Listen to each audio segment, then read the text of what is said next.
Bismillahirrahmanirrahim.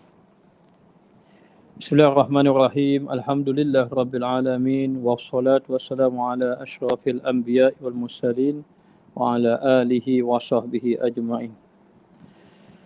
Allahumma lakal hamdu syukra wa lakal mannu fadla wa nastaghfiruka ya hayyu ya qayyum salli wa sallim adada ilmika ala abdika wa rasulika wa habibika sayyidil ma'sum sayyidina Muhammad wa ala alihi wa sahbihi wa ahli mahabbatihi wa aslih syu'unal ummati wa farij 'anna al-humuma wal ghumuma ya hayyu ya qayyum rabbi shrah li sadri wa yassir li amri wa halul 'uqdatam min lisani yafqahu qawli.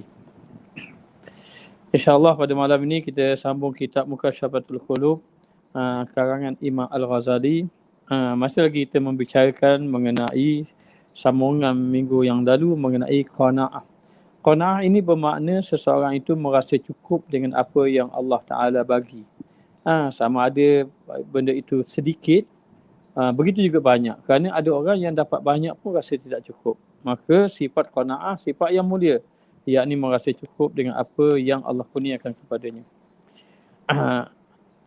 Berkata Imam Al-Ghazali di dalam kitabnya Mukasyafatul Qulub, Mukasyafatul Qulub, sementara orang yang bijak berkata, saya mendapati orang yang paling panjang kesedihan adalah seorang yang ada sifat dengki, iaitu seorang pedengki. Dan orang yang paling tenang hidupnya adalah orang yang mempunyai sifat qanaah. Dan orang yang paling sabar atas penderitaan dan yang paling sabar atas penderitaan. Maka dikatakan yang paling tenang adalah orang yang qanaah. Yang paling sabar atas penderitaan adalah orang yang bakhil ketika rakus, dan yang paling mudah hidupnya adalah orang yang paling kuat menolak keduniaan. Yang paling besar penyesalannya adalah ulama yang melampaui batas. Ini dikatakan bahawa orang yang paling banyak bersedih ialah orang yang dengki. Kerana apabila dia melihat orang yang dengki itu ada dapat kebaikan-kebaikan, maka hatinya tidak suka, maka menyebabkan dia sedih. Dan orang yang qanaah ini adalah orang yang tenang. Bila mana Allah memberi kepada dia sama ada sedikit, hatta kalau Allah Ta'ala beri banyak, dia bersyukur pada Allah. Maka dikatakan bahawa dia ini apabila saja Allah Ta'ala memberi satu rezeki kepadanya, dia merasa cukup, maka hatinya akan menjadi tenang. Dan dikata yang paling sabar atas penderitaan adalah orang yang bakhil. Orang bakhil ketika rakus. Yang paling mudah hidupnya adalah orang yang paling kuat menolak keduniaan. Dia sabar tapi penuh dengan penderitaan. Maknanya orang yang bakhil dalam keadaan tamuk, rakus. Ini membawa kepada derita. Duit ada, harta ada, tapi payah nak menginfak fisabilillah. Dan orang yang paling mudah hidupnya adalah orang yang tidak mengejar dunia. Dia menolak dunia, kuat penolakan pada dunia. Dan kalau dunia datang kepadanya, dia menghadapi dengan baik. Kalau tiada, hilang dunia padanya, dia tidak mengapa. Dan kalau diberi pilihan nak dunia ke tidak mau dunia, maka dia akan menolak dunia. Kerana baginya apa yang dia ada sudah memudahkan dia untuk melakukan ibadah kepada Allah. Dan orang yang paling banyak penyesalannya adalah ulama yang melampaui batas. yakni ulama yang maknanya tidak menyatakan kebenaran. Ataupun dengan arti kata ulama yang ada kepentingan.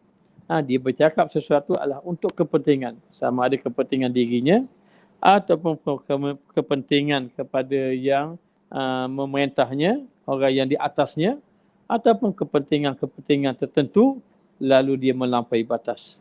Maka ini binasa. Di dalam kitab Manhajus Sawi mengatakan bahawa betapa banyak catatan pemimpin yang zalim, yang buat jahat, rakyat yang buat jahat, duduk dalam surah amalan ulama. Kenapa? Kerana ulama itu tidak menyatakan yang benar. Sayyidina Umar Al-Khattab radhiyallahu anhu berkata, mahukah aku memberitahu kepada kamu harta Allah yang halal? Harta Allah yang halal, iaitu pakaian untuk musim sejuk dan juga untuk musim panas. Kelapangan waktu untuk menunaikan haji dan umrah serta makanan seperti makanan orang Quraisy. Bukanlah aku yang paling agung dan yang paling rendah di antara mereka. Demi Allah, aku tidak tahu apakah itu halal ataupun tidak. Apakah itu halal ataupun tidak. Jadi seakan-akan dia ragu apakah kadar itu melebihi kecukupan yang mengharuskan bersikap qanaah. Maka kata Sayyidina Umar Al-Khattab, harta yang halal ini seperti pakaian di musim panas dan musim sejuk dan memakai sekadar untuk menutup kepanasannya dan menghilangkan kesejukan dia dan memakan makanan hanya sekadar untuk menguatkan tubuh badannya untuk melakukan ibadat haji. Dan dikatakan bahawa dia kata dia pun tidak tahu yang mana baik, yang mana tidak baik ini dengan arti kata amalan yang dilakukan itu dengan arti kata adakah menepati qanaah ataupun tidak qanaah. Kerana orang yang melakukan amal ibadat ini merasa cukup, maknanya qanaah ni merasa cukup dan tidak mahu lagi yang lebih. Contohnya, kalau dah dia makan, ala pakaian dia cukup untuk 2 helai, maka tak mahu dah yang lebih daripada itu. Kerana dia sudah cukup bagi dia tadi. Ini orang yang sangat menjaga. Maka seorang Arab Badui mencela saudaranya kerana tamak. Ia berkata, saudaraku, engkau mencari dan dicari. Orang yang engkau kenali mencari kamu. Sementara engkau sendiri mencari apa yang telah engkau cukupi. Seakan-akan apa yang tidak ada padamu telah nampak padamu. Sementara apa yang ada padamu telah berpindah darimu. Seolah-olah engkau, saudaraku, tidak melihat orang tamak yang miskin dan orang zuhud yang melimpah rezeki. Maka satu orang Arab Badui dia mencela saudaranya tadi disebabkan sifat tamak. Dia kata kamu ni mencari dan dicari. Kamu cari, maknanya orang yang engkau kenali mencari kamu. Orang yang kamu kenalkan, orang yang engkau kenali dia mencari kamu. Sementara engkau sendiri mencari apa yang telah engkau cukup. Apa-apa yang Allah Ta'ala cukupkan kamu masih mencari. Seolah-olah seakan-akan apa yang tidak ada pada kamu telah nampak padamu. Sementara apa yang ada padamu telah berpindah daripadamu. Jadi dikatakan bahawa apa yang ada, yang cukup-cukup ni kita duk cari. Sudah cukup kita duk cari lagi.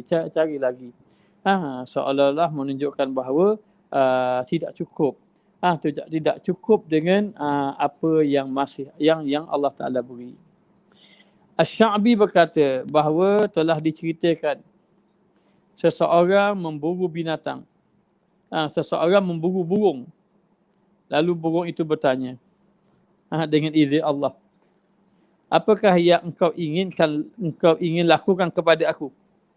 Burung tu kata dengan dia, dengan izin Allah Ta'ala, maka kata orang itu, aku akan menyembelihmu dan memakan dagingmu.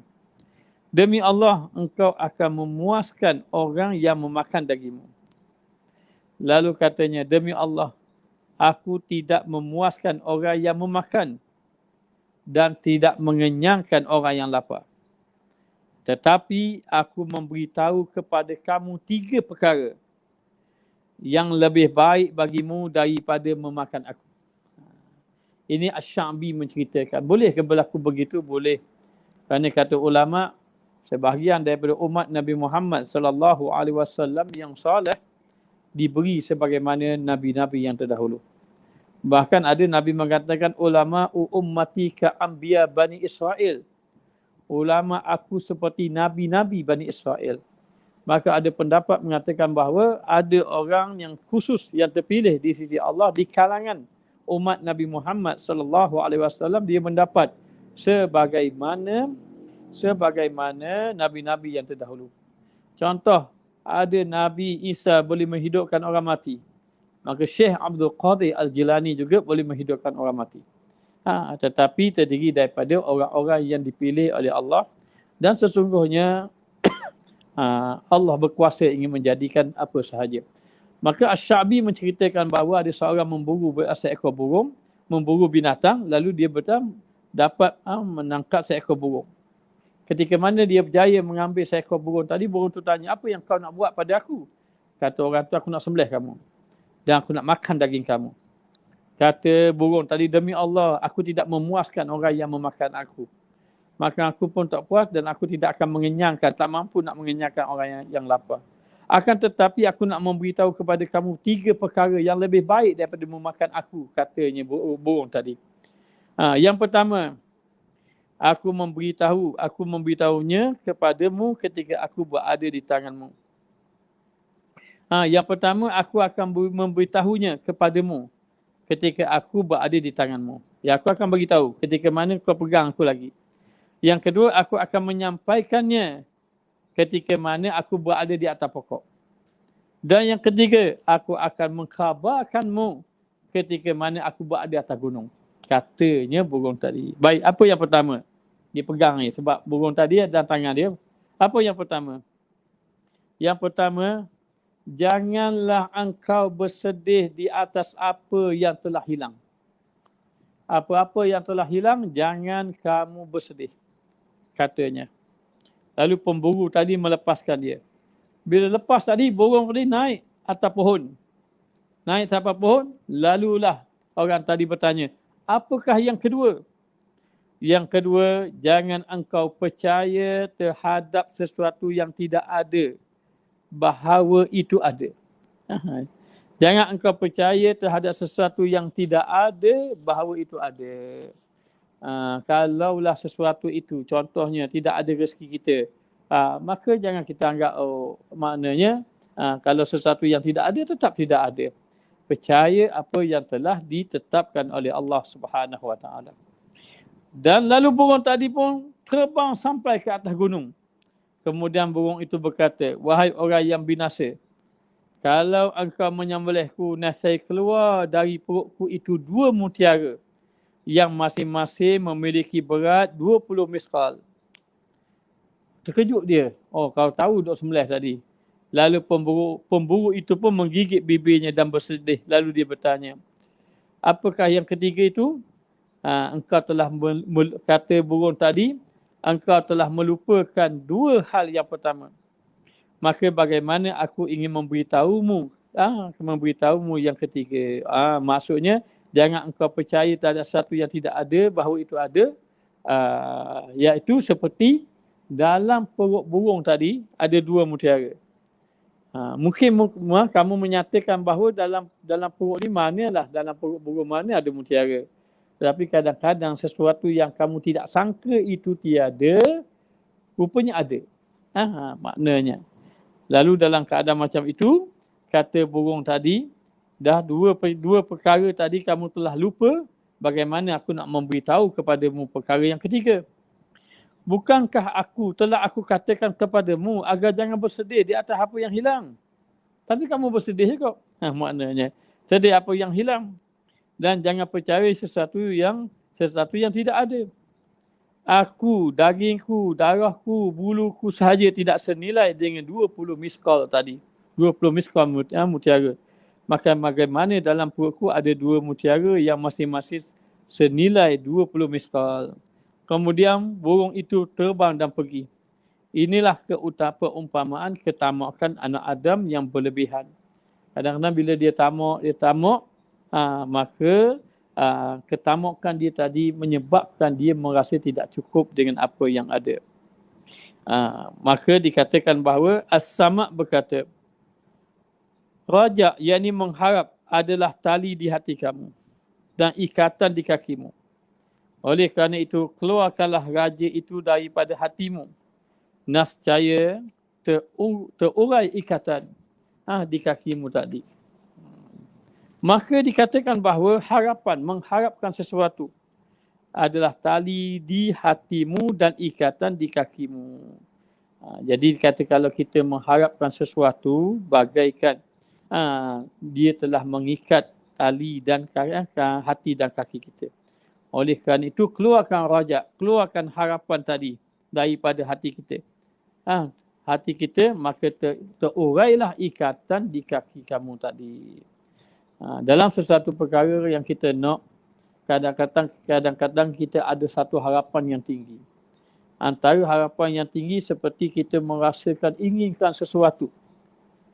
Inginkan sesuatu yang lebih daripada apa yang kita ada. Maka bila kita inginkan sesuatu daripada lebih daripada apa yang kita ada, seperti harta sebagai contoh, ataupun pangkat sebagai contoh, maka benda itu akan mengikat hati kita, bahkan mengikat kaki kita. Kita akan kejar benda itu saja dan kita akan fikir benda itu saja. Akhir sekali, yang kita kejar, yang kita itu membawa kepada kerugian. Kerugian dan membawa kepada kebinasaan. Baik, ada contoh mengenai dunia. Kisah satu orang yang dia ini nak ikut satu orang Nabi berjalan. Kita sudah cerita, tapi cerita ni ada kaitan yang kita baca malam ini. Walaupun dia bentuk ulangan, tak apalah. Rasa pernah cerita dalam kuliah yang lalu. Maka dia pun berjalan. Kalau tidak silap Nabi Musa. Dia berjalan. Orang tu pun nak ikut Nabi Musa AS. Nak ikut Nabi tersebut. Boleh tak saya ikut kamu? Kata Nabi tadi, boleh. Tapi kalau mu nak ikut aku, mu kena jagalah. Aku tugaskan kamu. Tugas dia apa? Ditugaskan menjaga roti. Maka Nabi tersebut bawa 3 keping roti. Bila dia bawa 3 keping roti,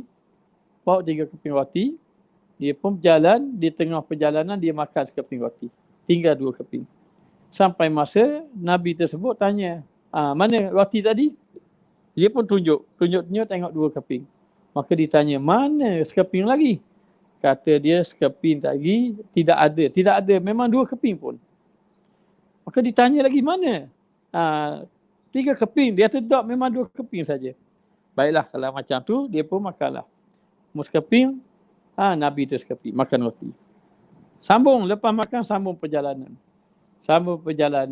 Tiba-tiba nampak satu tanah yang tinggi umpama bukit, ada 3 tanah yang tinggi umpama bukit tadi.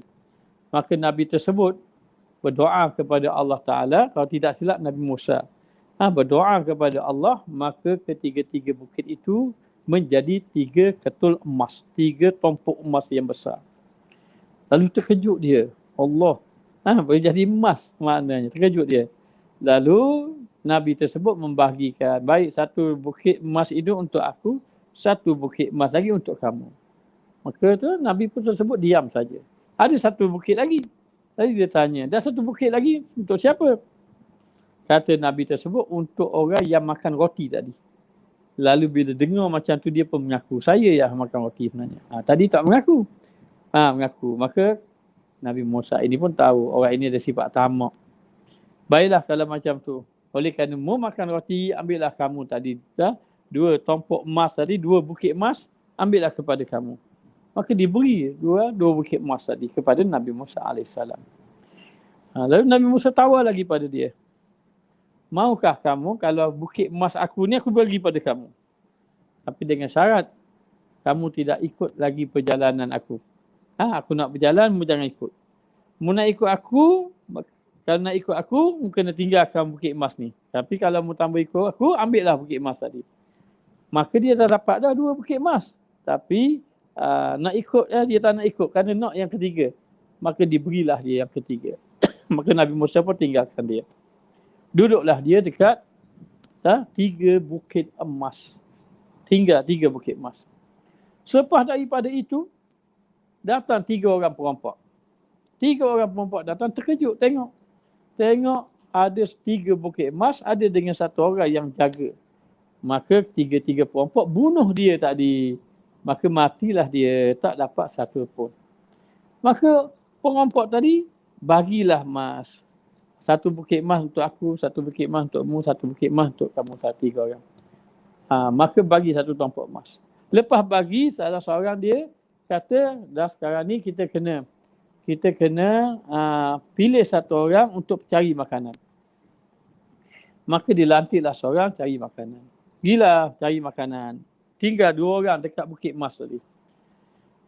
Maknanya lepas daripada itu, Dua orang ini berpakat. Apa kata? Kalau kawan kita balik nanti kita bunuh. Supaya kita dapat 1/2 seorang. Maka setuju. Bila setuju, kawan dia balik alik roti. Bagi makan. Bila kawan dia sampai tadi, kedua-dua bunuh kawan dia. Bila bunuh saja kawan dia, matilah kawan dia tadi. Tak dapatlah 1 bukit emas. Maka dia pun bagi. Baik, sekarang ini yang kawan kita sudah mati. Maka kita ambil bukit emas dia tu, kita bagi seorang-seorang. Setuju? Setujulah kedua-dua tadi. Katanya dah diwalik makanan. Kalau macam itu, sebelum kita nak bagi emas itu, mari kita makan dulu roti. Maka dimakanlah roti tadi. Bila dimakan saja roti tadi, ternyata roti itu kawan dia dah letak racun. Maka dia pun makan roti, dua-dua mati. Kenapa? Kerana masa kawan dia beli roti tadi, kawan dia kata, kalau aku racun kawanku dua-dua, aku dapatlah ketiga-tiga. Oleh kerana sifat tamak dia nak 3 emas tadi, 3 bukit emas, dia racun kawan dia. Kawan dia ni pula dah dapat dah satu bukit emas. Tapi nak lebih lagi, dia bunuh kawan dia. Akhir sekali, semuanya mati. Yang ikut Nabi tadi pun mati, dibunuh perampok. 2 orang perampok tadi mati makan racun. Yang letak racun pun dibunuh oleh 2 orang perampok. Akhirnya, semuanya maknanya binasa. Nabi tersebut balik. Bila balik tengok ada 4 mayat di hadapan bukit emas. Lalu Nabi tersebut memberitahu. Inilah dia dunia.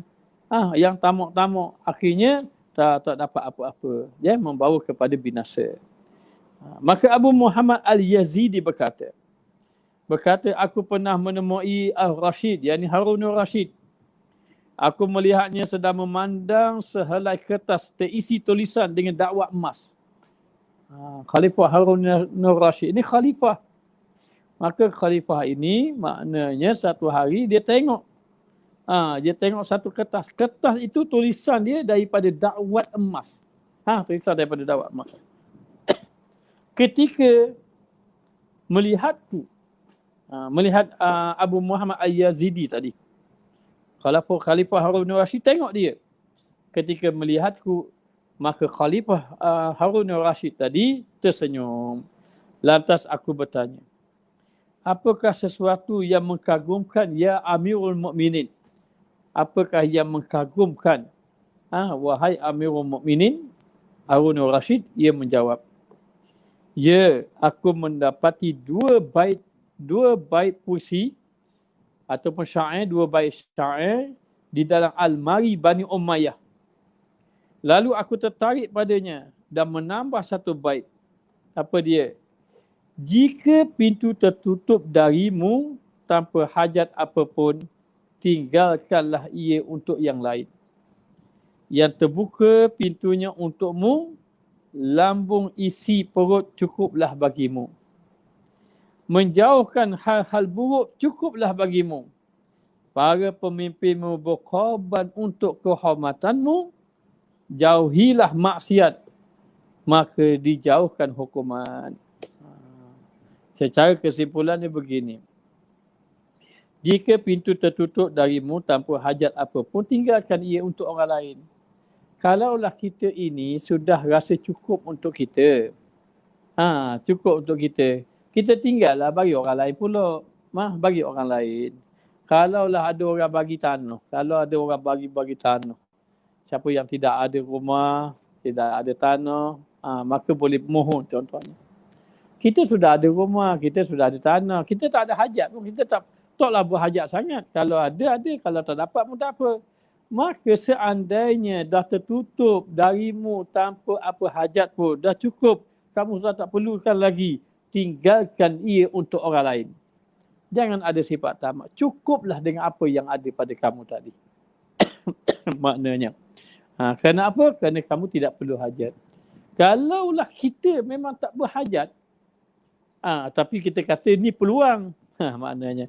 Kalau dapat mujur, tak dapat tak apa. Tapi kalau dapat, kalaulah kita dapat. Maknanya boleh jadi yang kita ada pun kita tak terguna. Kemudian kita ambil pula yang lain. Maka ternyata telah terkena penyakit tamak. Maka kalau kamu tidak ada hajat, tidak ada keperluan, cukup dah ketika itu. Maka jadilah kamu mengambilnya dan kamu tinggallah kepada orang. Tinggalkan kepada orang yang lain. Dan maknanya tinggalkan ia untuk yang lain. Yang terbuka pintunya untukmu, kalaulah terbuka pintu untuk kamu, adalah bahagian kamu. Maknanya, maka lambung isi perut cukuplah bagimu. Kalau terbuka peluang untuk kamu, orang nak bagi, ambillah sekadar yang perlu untuk kamu. Kalaulah dah ada, dah cukup, tak payah. Tak payah kita mencari, kita merebut, kita maknanya ingin mendapatkan. Sedangkan ada lagi orang lain yang lebih memerlukan daripada kita. Tak kira lah sama ada di bentuk kewangan ke, rumah ke, tanah ke, kenderaan ke, apa-apa sahaja. Apabila kamu tidak memerlukannya, apabila kamu tidak berhajat kepadanya itu, kepada perkara tersebut, dan kamu sudah cukup, maka tinggalkanlah ia untuk orang lain. Tinggalkan dia untuk orang lain. Dan seandainya terbuka untuk kamu, seandainya ada bahagian untuk kamu, ini peluang untuk kamu mendapatkannya. Ya, peluang untuk mendapatkannya, lalu ambillah untuk diri kamu secukupnya. Kadar-kadar bagi kamu mana yang cukup. Secukupnya. Dan para pemimpinmu berkorban untuk kehormatanmu. Pemimpin-pemimpin yang dahulu, yang soleh di zaman khalifah terdahulu, yang terdiri di kalangan pemimpin yang soleh, seperti contohnya Khalifah Harunur Rashid, Khalifah Harunur Rashid, Amirul Mukminin Harunur Rashid, satu orang khalifah yang memuliakan ulama. Ini dia Khalifah Harunur Rashid. Ada satu orang khalifah namanya Khalifah Umar bin Abdul Aziz. Khalifah Umar bin Abdul Aziz satu khalifah yang sangat zuhud kehidupannya. Yang soleh lagi zuhud kehidupan dia. Apa kata Khalifah Harunur Rashid? Apa kata Khalifah Umar bin Abdul Aziz? Khalifah Umar bin Abdul Aziz ini diceritakan bahawa beliau ini seorang khalifah. Dan di zaman Umar bin Abdul Aziz, harta melimpah ruah. Katanya, wahai awan, kamu siramlah. Kamu turunlah air hujan di mana-mana yang yang kena atas muka bumi yang menumbuhkan tanaman. Maka hasil mahsulnya akan sampai juga kepada Baitul Mal di bawah pemerintahan Umar bin Abdul Aziz. Dan tidak tergambar zaman itu, zaman Umar bin Abdul Aziz tidak tergambar zaman itu, dikatakan bahawa Allah Ta'ala memberi kekayaan umat Islam melimpah ruah. Tapi apa yang berlaku pada Umar bin Abdul Aziz? Kehidupan Umar bin Abdul Aziz miskin, fakir, tak ada apa-apa. Miskin, fakir, tak ada apa-apa. Ini keadaan Sayyidina Khalifah Umar bin Abdul Aziz. Dia merasa cukup dah dengan apa yang ada. Maka pemimpin-pemimpin dahulu berkorban untuk kehormatan rakyat dia. Lalu kata, jauhilah kemiskinan. Jauhilah kemaksiatan. Jauhkan maksiat. Maka bila kamu menjauhkan diri daripada maksiat, bermakna kamu dijauhkan diri daripada hukuman. Kamu dijauhkan diri daripada penyiksaan bila kamu menjauhkan diri daripada maksiat. Maka demikianlah dikatakan bahawa seseorang itu hendaklah dia merasa cukup dengan apa yang ada. Bahkan hendaklah dia tadi dalam keadaan bersyukur dengan apa yang Allah Ta'ala bagi. Tetapi kalaulah seseorang itu apa-apa yang Allah Ta'ala beri kepadanya rasa tak cukup, maka terkena penyakit tamak pada dirinya. Maka bila terkena pada penyakit tamak dirinya, maka membawa kepada kebinasaan. Jadi sekadar ini sajalah yang dapat disampaikan. Moga-moga Allah Ta'ala memberi kebaikan kepada kita. Moga-moga Allah Ta'ala memberi maknanya kebaikan. InsyaAllah mungkin suatu hari nanti jemaah boleh mendengar kuliah Ustaz lagi nanti satu hari nanti. Wallahu alam. Kita akan sambung insya-Allah. Maknanya kitab Mukasyafatul Qulub Imam Ghazali ini. Jadi sekadar ini saja yang dapat disampaikan dan Ustaz sudahi dengan wabillahi taufiq wal hidayah. Wassalamualaikum warahmatullahi wabarakatuh.